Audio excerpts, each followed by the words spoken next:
Good evening, dear listeners, and welcome to Sinister Radio. We'll be taking you to the edge of reality, where shadows blur and fear takes shape. They say Christmas is the most wonderful time of the year, but tonight's story may leave you with a different feeling.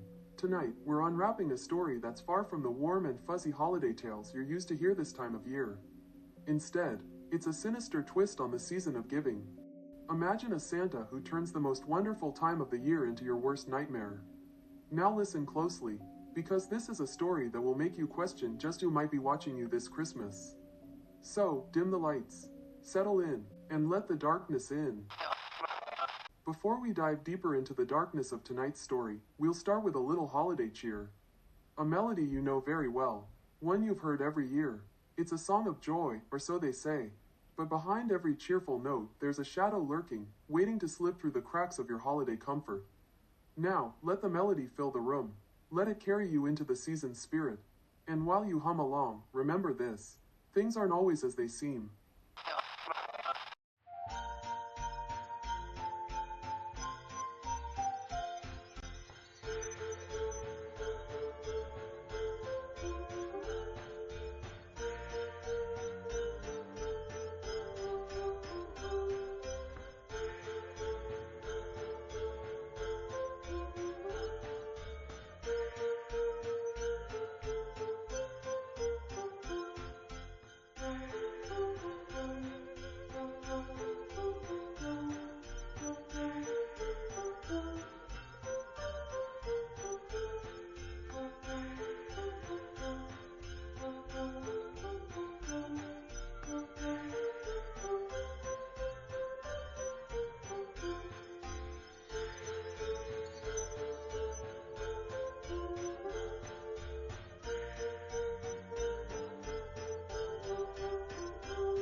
Welcome back, dear listeners, and welcome to Sinister Radio. I hope that little holiday tune helped you get into the spirit of the season. Let's leave the comfort of the music behind and step into something far darker. Before I tell the story, let's take a moment to consider the words we all know so well. He sees you when you're sleeping, he knows when you're awake, he knows if you've been bad or good. So be good for goodness sake. Does it ring a bell? You sing them every year, don't you? But have you ever stopped to listen? Really, listen? It's a cheerful tune, right? You might recognize it. The song about Santa Claus coming to town, full of jolly reminders to be good, to be kind. But if you listen closely, that little jingle, it's more than just a warning about being naughty or nice. It's a chilling reminder of what happens when someone is always watching. Not just from the window, or from the street, he's closer than that, and that's exactly where tonight's story begins. The story I am about to tell is about a man who believes he is Santa, who finds out who's naughty and nice and delivers terror instead of presents. Tonight's story is called, He Sees You When You're Sleeping. December settled over the quiet little town. Like a heavy, suffocating blanket, snow fell in soft, soundless flurries, burying rooftops and muffling footsteps. The snowfall was heavier than usual that year. Christmas lights twinkled on every house, casting long, distorted shadows on the icy streets. Inside those warm homes, children counted down the days until Christmas morning, unaware that their wishes and dreams had caught the attention of someone far more sinister than the cheerful Santa they believed in. For weeks before the start of December, he had been watching children and their parents. Hidden in the darkness, a man known only to himself as Santa studied his chosen houses. He wasn't the Santa of legend, the jolly man in red who brought joy and gifts to the good. No, this Santa was a twisted mockery, a predator fueled by obsession and delusion. He believed he had a sacred duty, to punish those who had failed as parents and neglected their responsibilities. In his mind, the bad behavior of children was a reflection of their parents. Parents who let their kids talk back to them, be cruel to other children, or show disobedience were destroying the innocence of Christmas. They had to be punished. The first visit, December 10th, was bitterly cold, with a wind that howled through the streets like an ominous warning. It was the perfect night for Santa's first visit. It started with the Watsons, a picture-perfect family of 4.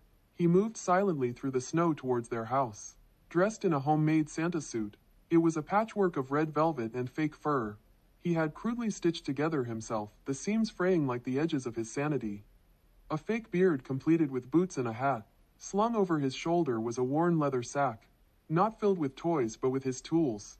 A Polaroid camera, a pre-written letter, a roll of duct tape, a butcher knife, and a stack of cheerful Christmas paper. Breaking into the Watsons' house was disturbingly easy.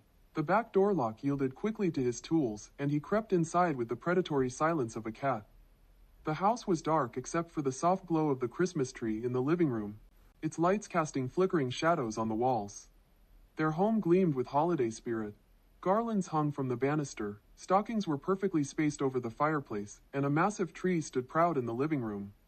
Inside, the warmth of the home wrapped around him, and the faint scent of pine and cinnamon teased his nose. He paused at the end of the stairs, listening to the sounds of the sleeping family. First, he visited the parents. He slipped into their bedroom, moved with the grace of a predator, his boots barely whispering against the hardwood floor. He pulled out his Polaroid camera and snapped a picture. The camera whirred softly as he snapped a picture of them, sleeping peacefully, their faces lit by the cold flash. The whir and click of the film developing was the only sound in the room. The photo emerged, slowly revealing the parents lay peacefully asleep, blissfully unaware of the horror lurking nearby. He stared at the Polaroid as it developed, watching their features materialize with a sick fascination. Next, he crept into 8-year-old Tommy's room. The boy was sprawled across his bed. Santa tilted his head, studying the boy. The camera clicked again, and the flash momentarily lit the room like lightning. Santa pulled out a marker and, on the back of the photo, he wrote in large, looping letters, "Nice."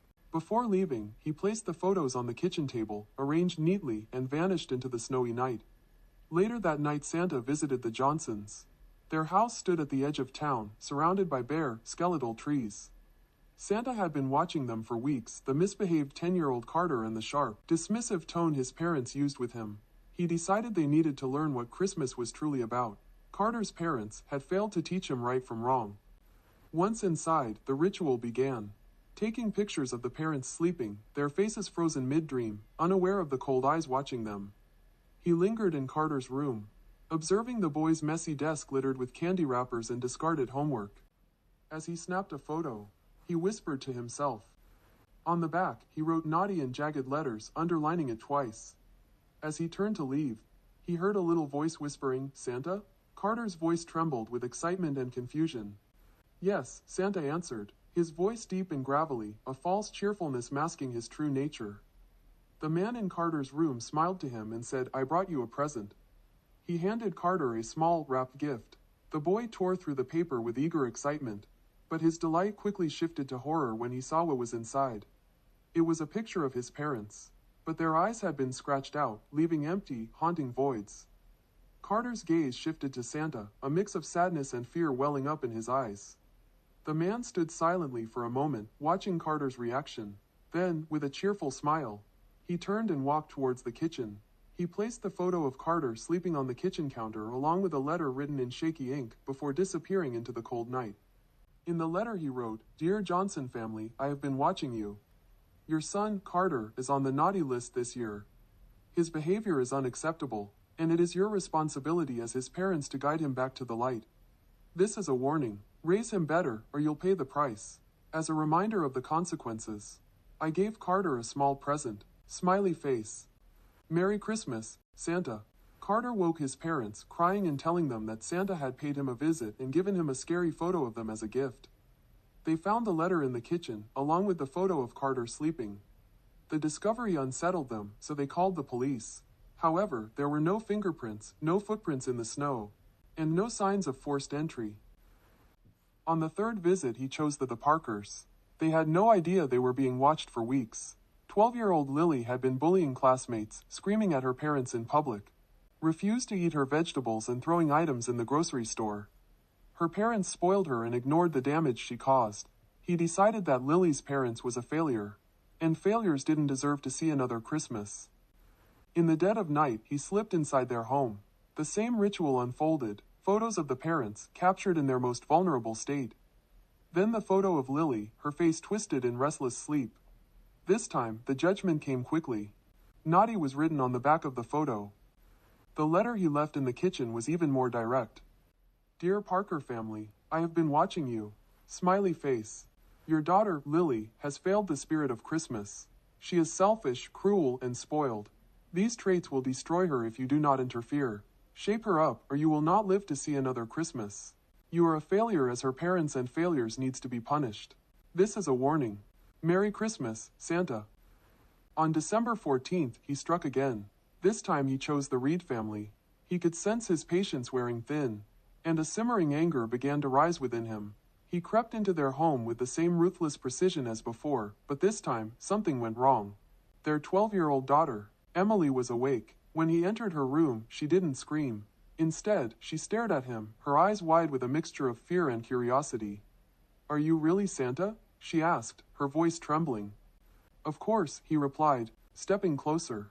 Her sharp gaze flickered to the knife in his hand. Then Santa said, "You've been rude and disobedient, and your parents turn a blind eye to the harm you cause. Maybe hurting you is the only way to make your parents see the consequences of their actions." Emily screamed. Her screams echoed through the house, jolting everyone awake. Santa lingered just a moment longer, hidden in the shadows outside the open window. He listened intently as Emily's voice, fraught with fear and desperation, calling out for her parents. Her parents rushed into the room, but there was no one else there. Only Emily sitting in her bed, crying, pointing at the window. The window stood wide open, letting in the biting cold wind. The final visit was the Anders family.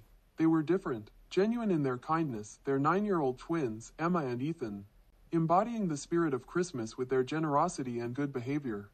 Santa felt something close to admiration for the Anders family. Inside, he moved as always, quiet as a shadow. He took photos of the parents, then crept into the children's room. Emma and Ethan slept soundly, their hands clasped under their pillows. He snapped a photo of each and wrote, with an uncharacteristic softness, "Nice" on the back of the photos. For the Anders, he left no letter, just the photos of the sleeping family as a silent nod of approval. On Christmas morning, the Anders twins found the pictures at the foot of their beds, neatly wrapped in red and green paper, and a card that said, "From Santa." The Johnsons and Parkers, however, woke to far more chilling discoveries. A second letter had arrived overnight. The letter said, "I am still watching you. You were warned. You failed to listen. You're a failure, and failures don't deserve to see another Christmas. Soon it's time for your punishment.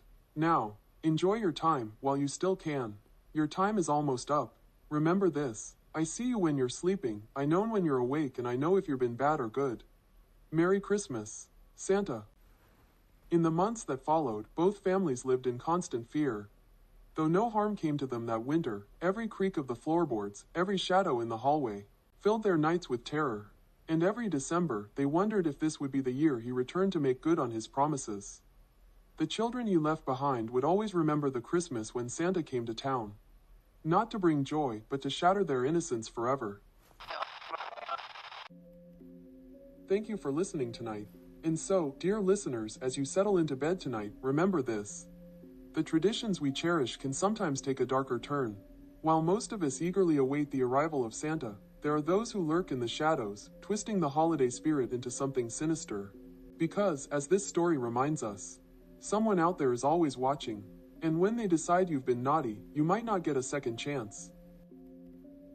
So join us again, if you dare, when we return with more stories of the unknown. Until then, sleep tight and sweet dreams, and try not to let the darkness creep in. Merry Christmas, and hope you all have a holly, jolly horrors. We'll be waiting for you till next time, right here on Sinister Radio.